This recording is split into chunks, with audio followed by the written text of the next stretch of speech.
Shalom and welcome, everybody. My name is Hila Aran. I'm a pre-Aliyah employment advisor here in Nefesh B'Nefesh. Today, I'm going to be joined by my colleague, Adina Sachs, who is a post-Aliyah employment advisor.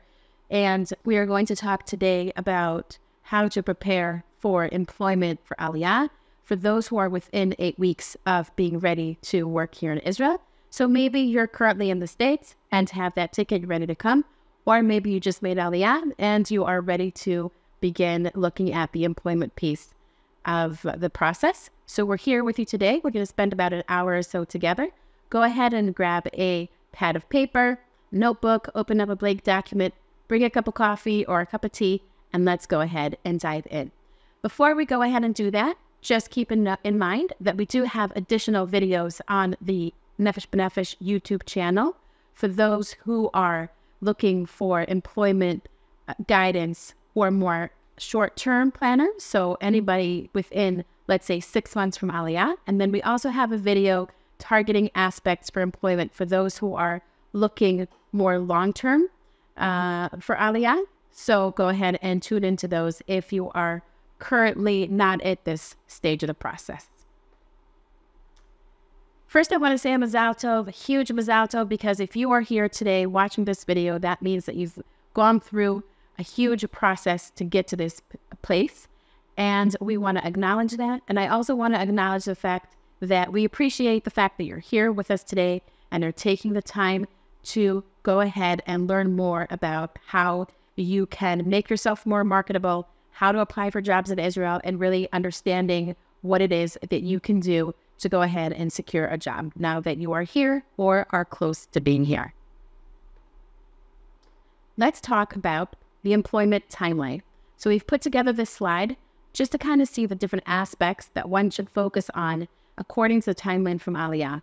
So at this point, again, we are in the immediate employment search. We're going to talk about resume submission. We're going to talk about interview preparation. And we're also going to talk about common practices in Israel. If you are looking at this slide and you realize that there are aspects that you might have missed along the process, I do encourage you to go ahead, visit those videos on our YouTube channel. Again, if you need to learn more about networking, more about Hebrew speaking, more about how to compose a resume, those aspects we've covered in the past. So go ahead and tune into those videos. When we talk about Aliyah, and especially now that you are very, very close to being here or just landed, there are many questions and thoughts that come to mind, right? When do I apply for a job? What if I don't find a job? Now that I'm here, I'm realizing that it's a very difficult market, maybe. Maybe I am here and I'm not really sure of, what I did in order to be here. Maybe I have to adjust my plans. So we're not going to adjust all of these. We're not going to answer all of these questions, but we are going to address some of them in the next slides. We covered the timeline. Again, we're going to be covering resumes. We're going to be covering network. We're going to be covering interviewing, and we're also going to talk about common practices. So what is really the goal of a resume, right? So the goal of a resume is to put yourself out there, put your skills out there in the most marketable way that you can, and really tailor a document in order to be able to show that to a hiring company of a specific job, and really show them that you are the perfect candidate for that position. With the resume, you want to make sure that really you're getting some sort of response from the employer or from the HR team or from the recruiter. So that usually is done in the form of an interview or maybe a return phone call or maybe even a return email. There are certain principal elements that are very important to keep in mind when composing a resume, and now when you're maybe looking at your resume after you already put it together and you're ready to submit that resume for open positions. It's important that the resume is clean, that it's very concise, that it's clear to read, that it's brief, that it's up to date, that it is relevant to the position that you're applying for, that it is reasonable, that it is readable. Make sure that even if you have an English resume, maybe an HR person looking at your resume first in a company is not going to be a native English speaker. So you want to make sure that they can read the resume fairly easily. And of course, we have to make sure that the resume is tailored for the specific position that you are applying for. There are different types of resumes. There is a professional specific resume. That is like your typical resume that you think of if you are in a certain industry and you've had a couple of workplaces that you worked in that industry, then you will usually list them all in a chronological order of the places that you did, the titles that you held, etc. There's also a skills basic resume, which is really there to show specific skills that you might have and how they were filled out and really carried out throughout different positions. A skills-based resume is usually used if you are coming from a specific field, but now you want to maybe pivot or maybe transfer over to a new field and you want to show off those skills and how you use them. There's an entry-level aspect to a resume as well. If you are just graduating from college or maybe are looking for an entry-level position or your first job, then sometimes the education area in a resume will be placed in the top. But if you do have professional experience, then the education area is going to be placed at the bottom. So depending on your experience, the resume might look different and it might have a different type to it. A medical resume is going to be different than an academic resume, and both are going to be looking very differently from your typical resume that we're going to address today. The length of a resume is very important as well. Here in Israel, for most jobs, a one-page resume is expected by a hiring manager or a recruiter services. So you want to make sure that if you have a 5-page resume, you might want to go ahead and edit that and keep that in mind. And that is because in most cases, somebody who's going to look at your resume is going to look at it for 8 seconds before they're going to go ahead and decide if they want to move forward with you as a candidate. So you want to make sure that, again, the resume is going to be clear, it's going to be clean, and it's going to not be too long. It's also important to look at the language of your resume. While for most Olim, they have an English resume, that is fine. If you are applying for a job in general that you do see that the job opportunity is listed in English, an English resume should be fine. However, if you're in a certain field, and as you look at the job boards, you're realizing that most of the positions that you find are actually all in Hebrew, you might want to go ahead and consider translating your resume to Hebrew so that you can apply with a Hebrew-based resume as opposed to an English resume. It's very important to keep in mind that a resume is a document that is constantly changing, right? You're constantly making improvements, you're constantly updating it according to the most relevant information. And that's very crucial to make sure that you are going ahead and updating that resume as you go along. I have put together a couple of examples of resume samples. There's lots of other samples out there, but it is very important that throughout these samples, you're going to identify a couple of key ideas that are important to keep in mind.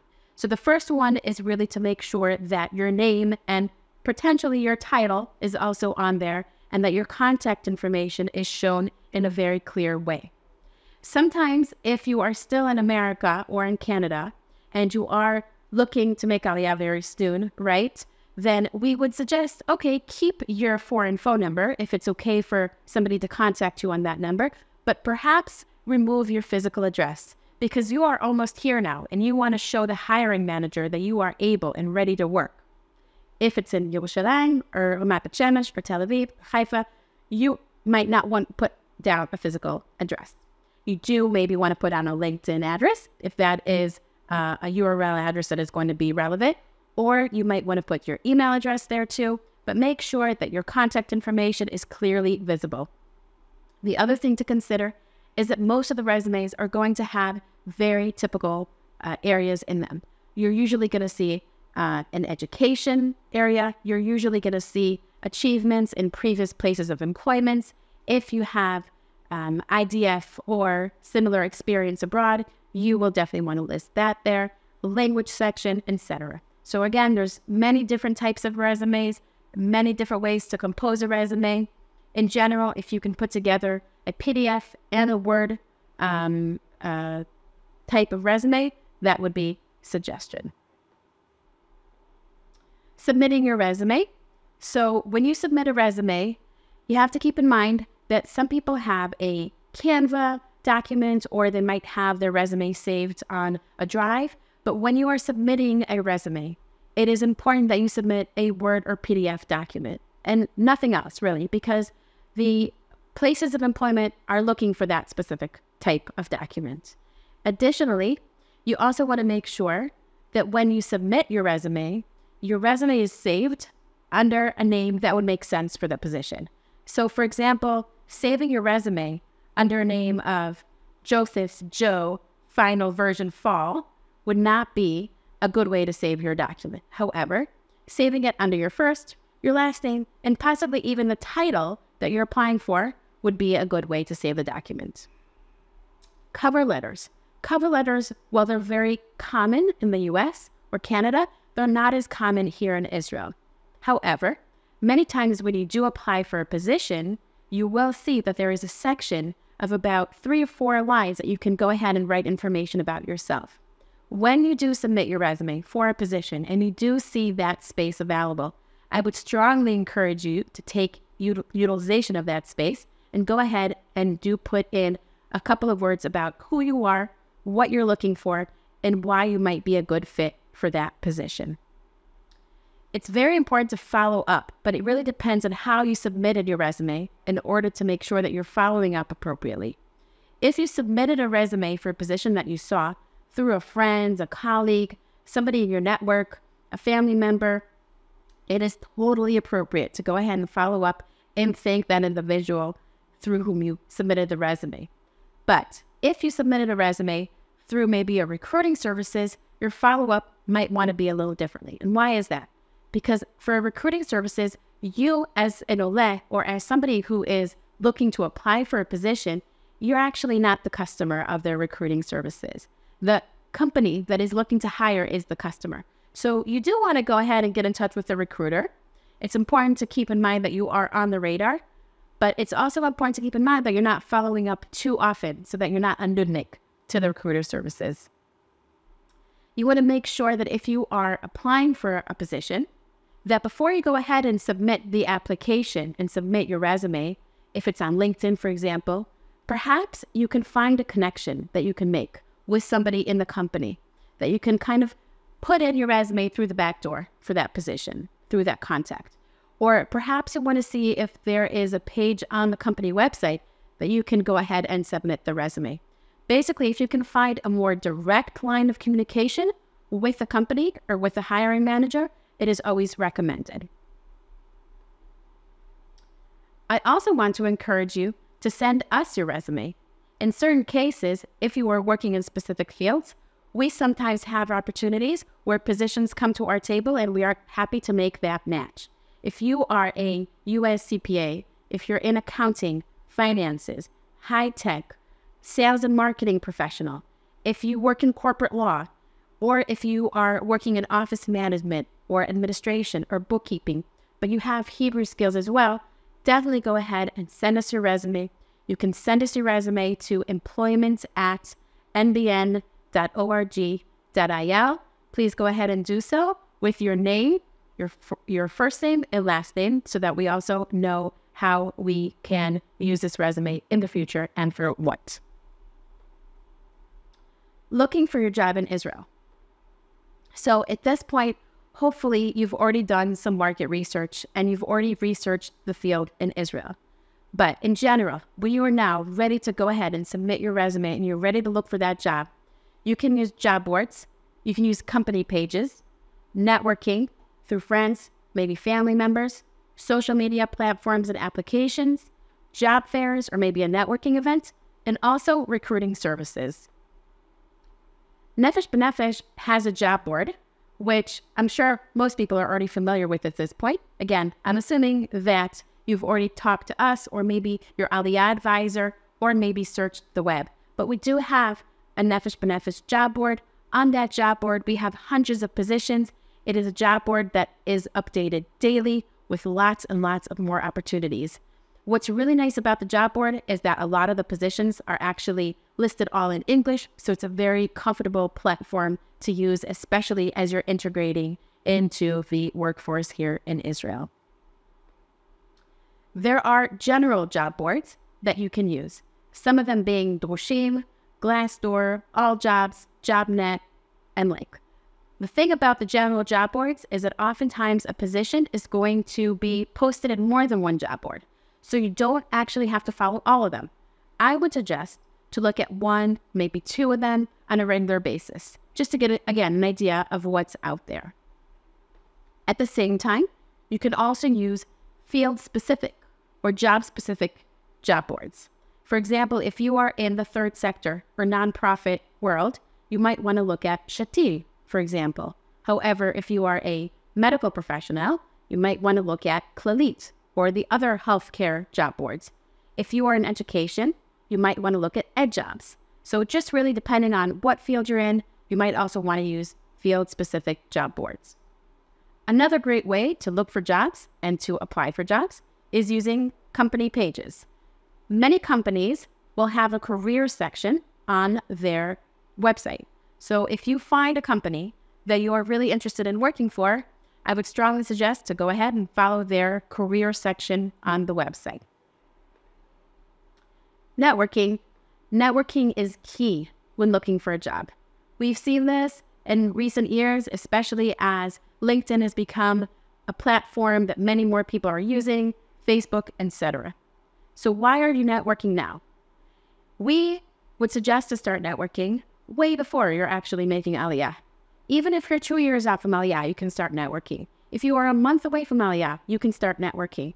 But especially now, as you're here, this is a time to use your network. This is a time to expand your network, to reach out to people and make connections, comment on their content, put out content out there so that they know who you are, you know who they are, and they can always keep you in mind if they have a position that they can think of that you might be a good fit for. Networking is just really talking to anybody, your family, your colleague, your friends, the person that you met in your building, in the elevator, anybody. If you can put out the word of who you are and what you're looking for, it would be a great idea. Social media and applications is also a great way to look for a job. While there's many out there like Snapchat, Instagram, TikTok, today we're going to focus on Facebook and LinkedIn. LinkedIn is a great network here in Israel. It is a network that is widely used, great social media application. Some people choose to have a profile in English and share English content, and some people here will choose to have actually a fully Hebrew profile and share Hebrew content. Let's say that you are a marketing director, and let's see how you can go ahead and expand your network here in Israel. What you can do is, here you are, marketing director, and then you press enter, you look at people, you filter for people, and then in location, you can actually filter for Israel, and you will see a bunch of people that will show up here in Israel. What you can do is you can go ahead and connect with them. And when you connect, I strongly encourage you to go ahead and add a note so that they know who you are, why you're sending a connection message, and are more likely to respond. And also notice that you will see that they also have a network that you can then go ahead and reach out to. Facebook in recent years has also become a player in the field of employment. Funny to think about it because usually people think of Facebook just as a social thing, but here in Israel, there are many, many groups that you can join that are employment-related groups. So first of all, you might see industry-specific groups. For example, if you are a dietitian and you are making Aliyah, you'll see that there is a group called Dietani v'Dietaniot, which is the formal way of dietitians to communicate in the field here in Israel. There's over 3,000 dietitians in that group, and they do share lots of content. A lot of job openings are shared in that group, etc.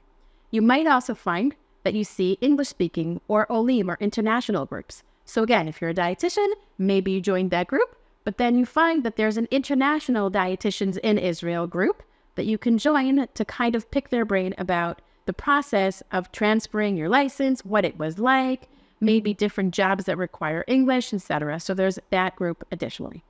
There's also geographical groups. So let's say, again, that you're a dietitian, you use those platforms, but now you're living in the north. So you might want to go ahead and use areas like Haifa groups or Five Towns or other groups like that that might provide you with additional resources and job opportunities that are going to be based out of the north. Let's talk for a few minutes about interviewing, because it might be that you come with experience, or maybe not, from the States, and you've practiced interviewing in America or in Canada, but maybe interviewing is completely different here in Israel, and you might not feel as comfortable with it. So today we're going to talk about practices and planning for the interview. Good practices for an interview. So as an Ole, it's very important to practice for your interview. And actually, this is true even if you're not an Ole.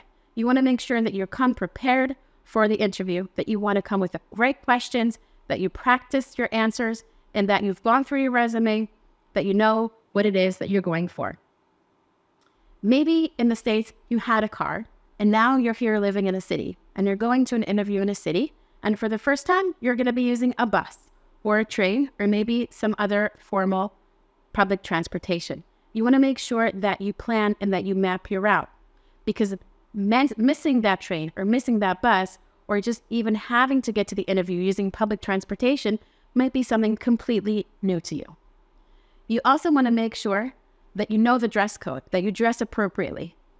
In most situations, unless you're going for very specific jobs here in Israel, a suit, for example, is not needed for an interview. You might want to dress nicely, but you don't want to overdress either.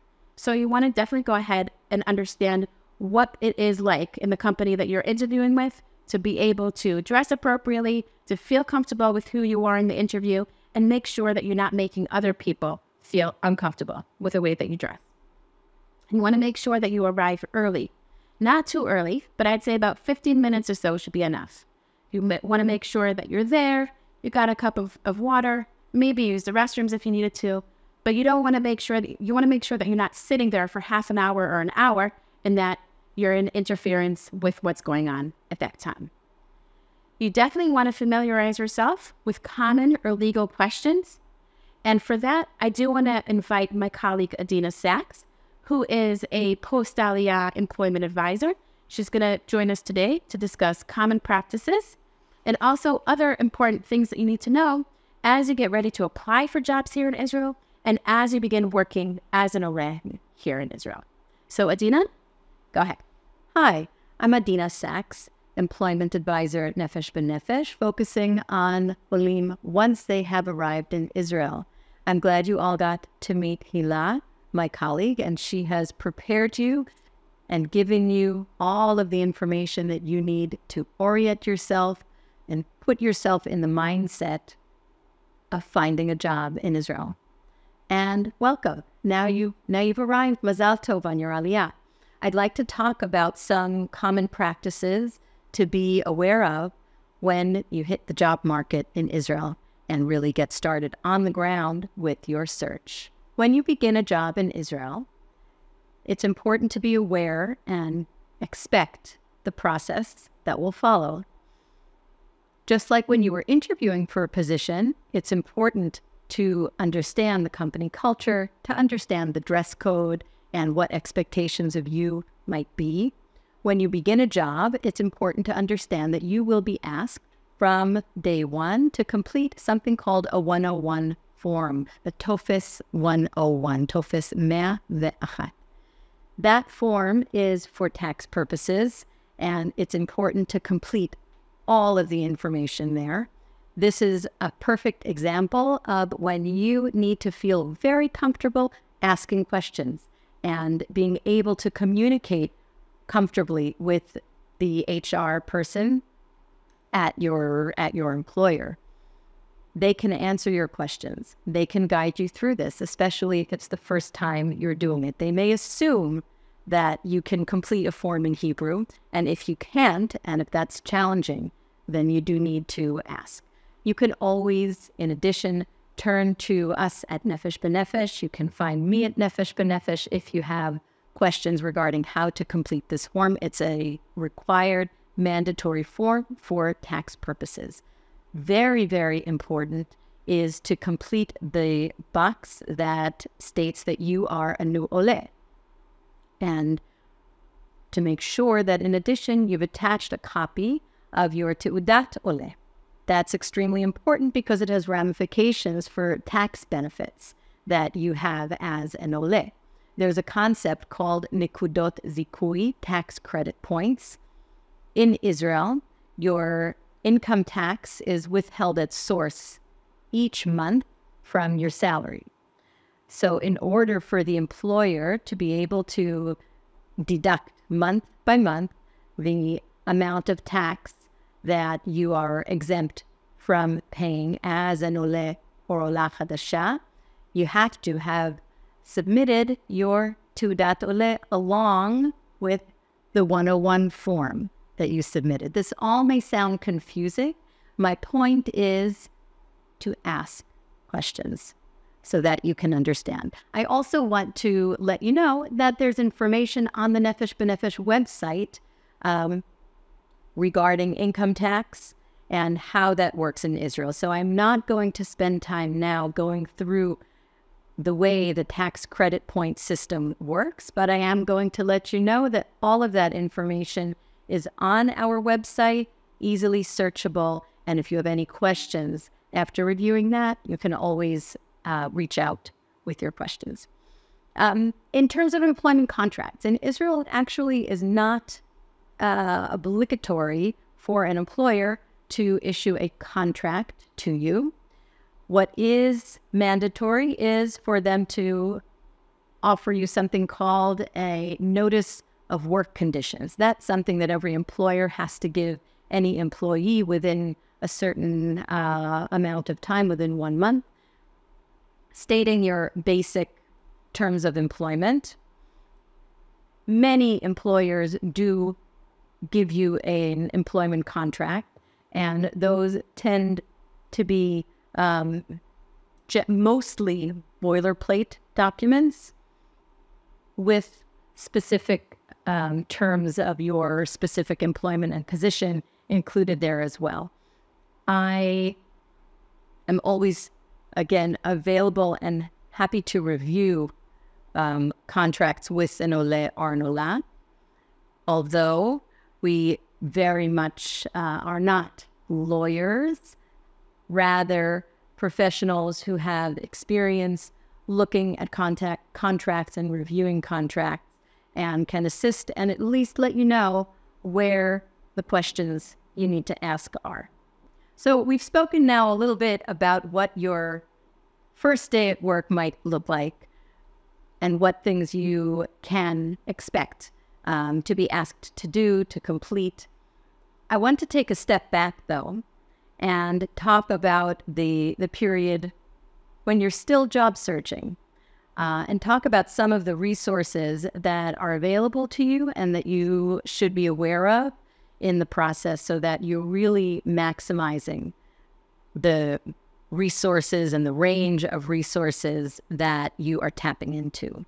Misrad HaKlita, the Ministry of Absorption in Israel, runs a series along with the local municipalities of employment resources, employment centers, and it's important to be aware of those. It's important also to be aware that the assumptions and the people running those programs are going to be Hebrew speakers.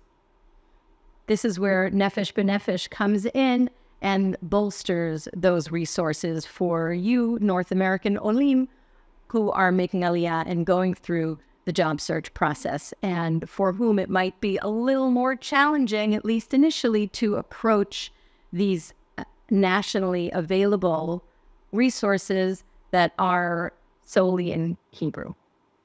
So I want you to be aware that there are employment centers. In Hebrew, it's called Merkazei Hechven, okay, that will assist in guiding you regarding job opportunities and resources that you can use to find a job. I want you to know that there are professional ulpanim. In addition to the initial 5-month ulpan that you are entitled to when you make Aliyah, you can opt to continue with additional ulpan services and take advantage of that. Where there is a group of olim in the same field, Misrad HaKlita, the Ministry of Absorption, will do their best to set up a specific professional ulpan, a continuation ulpan for your particular field, whether it's accounting or law or psychology. So that's something that you should be aware of, but not assume will always be available to you when you are ready to take advantage of that resource. So you have to remember that you're in Israel, and again, you've got to fit the culture here, and you have to ask, and you have to push, and you have to see if a certain resource can indeed be organized for you, for a group of similar Olim looking at the same field. But important to be aware that that is something that exists. Certain fields require licensing exams, obviously healthcare field, in addition, law, accounting, and a number of other fields where you have to take licensing exams and there are costs involved and perhaps prep courses that you might need to take. Be aware that you can be reimbursed for certain of those costs, including translation costs, where you have to submit translated documents as part of the licensing process. So make sure that wherever you translate documents, save those receipts, submit them to Misrad HaKlita to see if you are eligible for a reimbursement. The voucher benefit is a benefit that's important for you to be aware of if you are considering and exploring doing a professional training course to increase your skill set, to increase the tools in your professional toolbox. It's a good thing to do, and you are eligible for a partial tuition reimbursement for the cost of a course through Misrad HaKlita. For courses that have been approved by Misrad HaKlita, you need to apply for this benefit before you begin the course. It's a little bit of a process, but again, the upside is that you can get a reimbursement of up to 7,000 shekel. That is returned to you at the beginning, middle, and end of the course, and hopefully that gives you an additional step up in the market for jobs that are in demand and that you are suited for. I want to also talk about different specific areas where the government through Misrad HaKlita provides some additional assistance because they're fields that perhaps have fewer opportunities and are more specific to Olim within that particular field, namely specific benefits for artists, for athletes, and sports professionals. Those are things that you should be aware, if that's relevant for you, that you are contacting Misrad HaKlita to see how you can tap into those additional benefits that will really help get you started in your field. If you're an artist, a grant can help you start up a studio.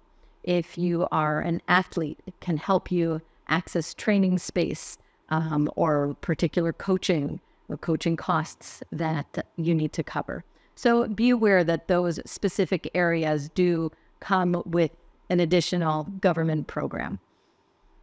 Assistance for scientists is something that's a little bit more in flux right now in terms of where government allocation and budgets are, and we're waiting along with Olim to see where that will continue and how that will develop going forward. When you're entering a new system that's not familiar to you, you need to understand what the context in your new system is. Labor laws in Israel are not the same as labor laws in North America. It's important to have a basic understanding of them, and as with many other things, it's important to know where to ask and inquire if you have further questions. I want to point you to a wonderful and very comprehensive website resource called Kol Zchut, the voice of rights, literally. And that is a compilation of rights, of employee rights, and various, and basically anything you can think of in Israeli society, compiled in one place, searchable, etc. is entirely in Hebrew. There's a very bare bones segment translated into English.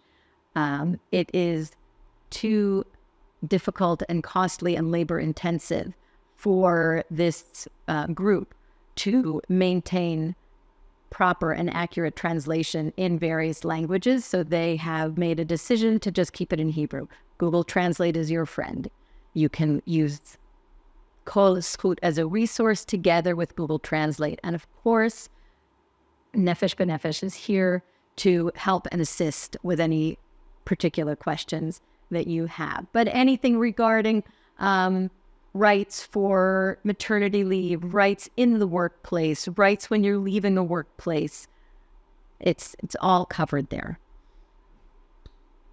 On the job in Israel, you are entitled automatically to sick days that you designate as such by providing a doctor's note covering the relevant days.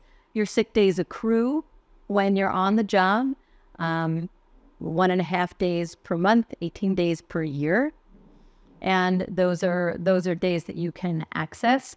The way they're paid varies by company. There's a certain structure that's set by law, and many companies vary their policy internally based on that. But you can take sick days and designate them as such. They're different. They're separate from vacation days. Vacation days by law in Israel cover you for 12 work days during the course of the year. You accrue 1 day per month. And again, an employer can choose to be more generous than that, and it's something that you can negotiate on when you take a job. Israeli employers are required to put aside money and to open a pension for you. Okay? Pension that both the employer and you are contributing towards, and that is available for you at retirement. You have leeway regarding management of your pension. Most employers will offer some kind of a set default, but again, I go back to the point that I've made previously. Ask. Always ask questions. If you feel like you want to know more about a pension and how your pension works, you need to consult with a pension professional who can help you with that. And I encourage you, always ask. Keren Hishtalmut is a fund offered by some, but not all employers. It's not mandatory. It's a savings fund, but not a retirement fund. It's accessible after 6 years. If that sounds reminiscent of Shemitah, that's where that stems from.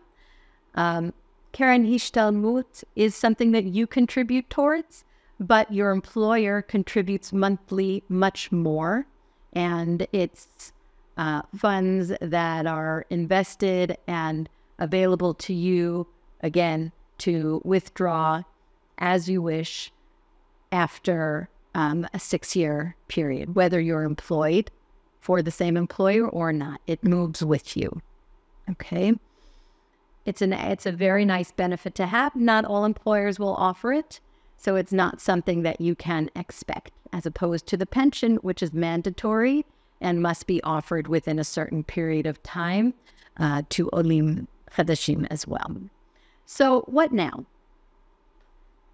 As you heard earlier in the presentation with my colleague Hila, all of the things that you've done in preparation for your employment search when you make Aliyah are things that you are going to continue doing here before you find a job, and even while you're already working in your job. You want to always keep an ear open, always know what's going on in the market, what's going on in various industries that interest you. You always want to be networking. You've heard a lot about LinkedIn and your LinkedIn profile and the importance of LinkedIn as a tool. It's not only important when you're searching for a job, once you have a job, you need to make sure that you're updating your LinkedIn profile as relevant.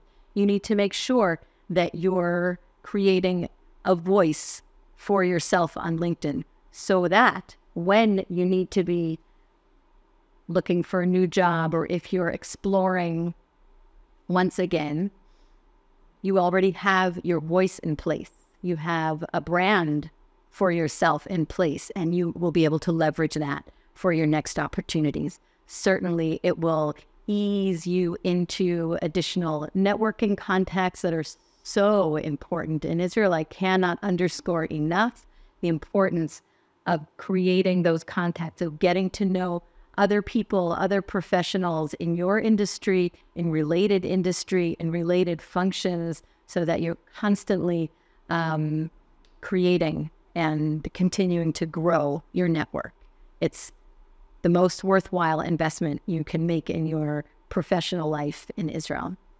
As you continue to grow professionally in Israel and establish yourself here, I hope that you will also be able to become more comfortable communicating in Hebrew, even if your company is a primarily English-speaking or a business focused internationally with English being the language of the company.